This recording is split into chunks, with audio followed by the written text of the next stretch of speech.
आपने ये बात एक दफ़ा दोबारा सुनी और उसके बाद एक सिलसिला रहा जहां पे फाइनली मरियम नवाज साहिबा ने विक्ट्री डिक्लेयर की कि पावर टॉक्स टू पावर, कोई ट्रे में नहीं लड़के देता। और प्रोसिक्यूशन की जितनी कारकर्दगी रही, तमाम नून लीग की लीडरशिप को बेल्स मिली प्रोसिक्यूशन की नाकिस कारकर्दगी पे। कैसे देखते हैं आप इस सारे मामले को? नहीं, एक तो प्रोसिक्यूशन की तरफ से जो कुछ हुआ, कुछ यकीनन प्रोसिक्यूशन की भी कोताहियां हैं, इसमें ये फेस करना पड़ेगा इस बात को। और कुछ मामलात ऐसे भी हैं कि यकीनन मुस्लिम लीग नवाज को जब देखा जाता है जजों की जानिब से, आप उनकी निगाह से देखें तो इसमें कोई पर्सनल फेवर की बात नहीं है, पर ये फिर भी एक ऐसी जमात है जिसने छः जो MNA इनके थे या इनके सेनेटर्स, सॉरी इनके सुप्रीम कोर्ट के जजेस थे, 6 सुप्रीम कोर्ट के जजेस को सेनेट में मुंतखब किया और एक को सदर भी बना दिया। एक को फिर एक और को भी सदर बनाने की ख्वाहिश थी इनकी, सुप्रीम कोर्ट के जज और साबिक चीफ जस्टिस को, कि वो इलेक्शन हार गए, टिकट इन्होंने दिया। फिर एक को गवर्नर भी बनाया, एक को PCB का चेयरमैन बना दिया।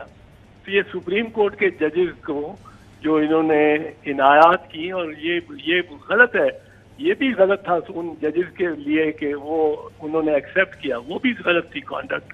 पर इन्होंने बड़ा प्रेफर्ड स्टेटस दिया रखा है जुडिशरी को, और बहुत सी ओहदे हाई कोर्ट के जजेस और ये वो को, तो वो उसमें वो भी एक आ जाती है बात। पर ये जो आपने बयान मुझे अभी सुना रहे हैं, जिस तरफ आप इशारा कर रहे हैं, अब ये भी तो देखें ना, ये भी स्टेट की कोताही है, इसमें कोई और तो बात नहीं है, या प्रोसिक्यूशन की।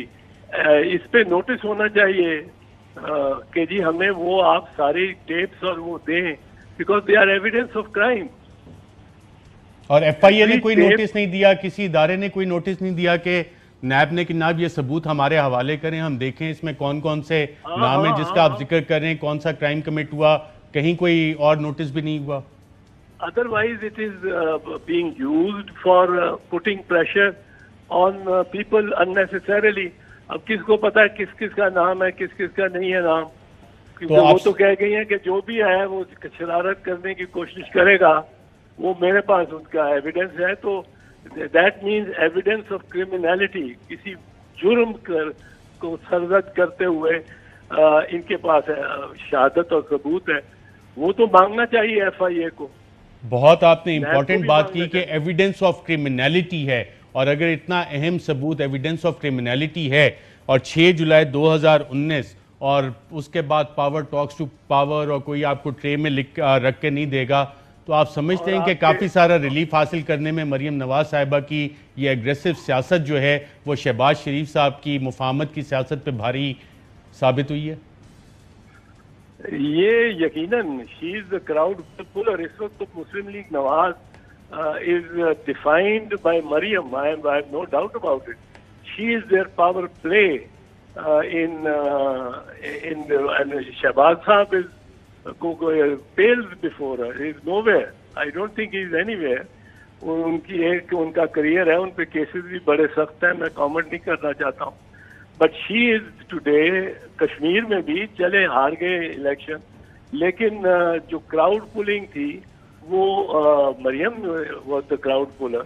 मरियम के साथ वर्कर इनका एक्साइट भी होता है, बड़ा उसका जज्बा भी बढ़ता है, और and she addresses them like a strong person. बिल्कुल ठीक है। मैं आप क्योंकि तारीख आपके साथ, आपके पास मुझे नहीं मालूम कोई वजीर सफीर या कोई बैठा हुआ या नहीं बैठा हुआ, पर अगर बैठा हुआ है तो उनसे ये दरियाफ्त करें कि ये क्यों नहीं, एविडेंस क्यों, मतलब है पता नहीं, खबर नहीं कितने जजेस, कितने फौजी, कितने दीगर घबरा के बैठे होंगे कि मेरा कोई टेप ना हो, मेरा कुछ ना हो। अब ये एविडेंस तो लेना चाहिए, इनको सरेंडर करना चाहिए। बिल्कुल ठीक है। वजीर आजम के मामले में डॉक्टर शहबाज गिल साहब है, इन्हीं से पूछे थे। आप साथ रहिएगा। एतजाज साहब, एक और सवाल भी आपसे करूंगा। बहुत इंपॉर्टेंट पॉइंट उठाया है सेनेटर एतजाज अहसन साहब ने, एविडेंस ऑफ क्रिमिनलिटी। पता नहीं कितने, किसी जज के बारे में, किसी जर्नैल के बारे में, किसी ब्यूरोक्रेट के बारे में, किस किस के बारे में, ये तो एविडेंस ऑफ क्रिमिनलिटी क्यों नहीं हुकूमत हासिल कर रही? देखिए, दो बातें इसमें। एक तो बिल्कुल जो एतजाज साहब ने पॉइंट उठाया, ये फौरी तौर पर होना चाहिए, FIA को करना चाहिए, जो मुतल्लिका इदारे हैं उनको ये सबूत लेना चाहिए। लेकिन उससे हटके मैं ये बात कहूँगा कि कोई एक केस भी तो इनसे विड्रॉ नहीं हुआ। जितने भी केसेस हैं उनमें जमानत मिली है। चले उस पे बात करेंगे। मैंने एक पहले जो कुछ सामने पड़ा है उस पे तो जवाब दें, अगर आप इजाजत दें डॉक्टर साहब।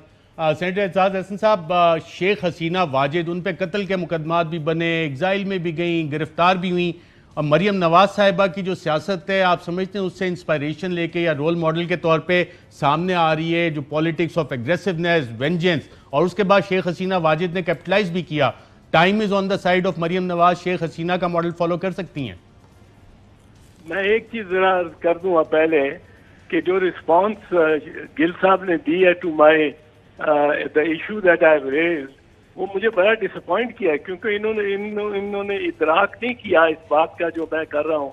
और ये वो फिर इस तरफ जा रहे हैं कि जी जमानतें हुई हैं। भाई जमानतें हुई हैं या कुछ हुई हैं, ये तो इशू ही बिल्कुल मुख्तलिफ है। ये तो सारे सिस्टम पे एक तलवार के, एक नहीं 40 के 100 तलवारें लटकी हुई हैं कि जी खबर नहीं अब मैं ये करूंगा। बिल्कुल ठीक है, बिल्कुल ठीक। वो कह रहे हैं उससे एग्री किया चाहिए उनको। पॉलिटिक्स का मॉडल, जहाँ तक हसीना वाजिद का ताल्लुक है,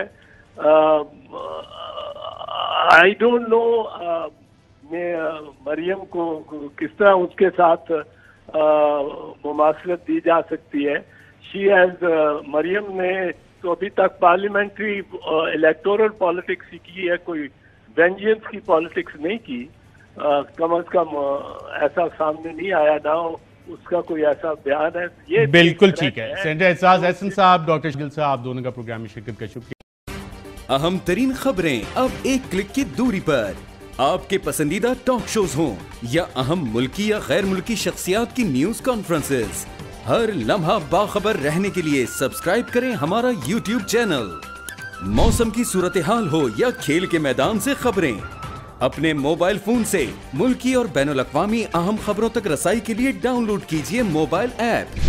बावसूख ज़राए से मुसद्दिका खबरों, तज्ज़ियों और तबसरों से मुस्तफीद होने के लिए विजिट कीजिए पाकिस्तान की सबसे बड़ी न्यूज वेबसाइट www.arYnews.tv।